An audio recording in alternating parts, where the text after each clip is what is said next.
ওয়ালা আলিহি ওয়া সাহবিহি আজমাইন।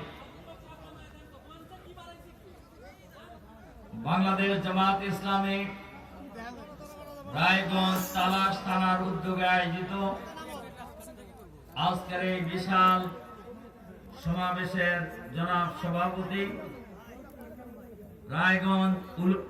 রায়গঞ্জ উপজেলা জামাতের সংগ্রামী আমির, সংগ্রামী জননেতা জনাব আলী মর্তুজা, আজকের এই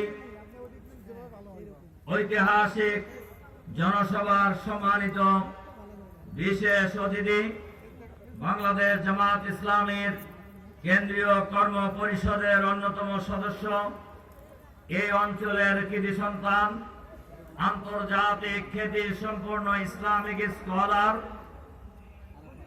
প্রফেসর ডক্টর মৌলানা আব্দুস সামাদ,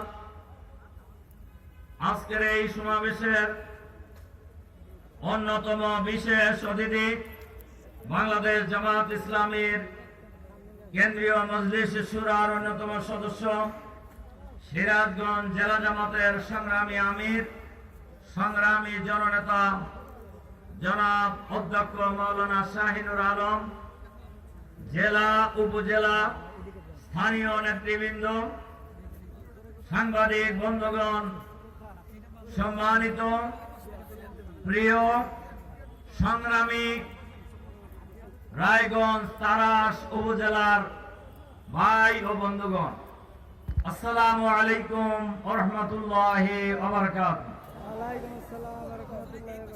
আপনারা কেমন আছেন সবাই? আলহামদুলিল্লাহ, আমি আল্লাহর রহমতে ভালো আছি আলহামদুলিল্লাহ।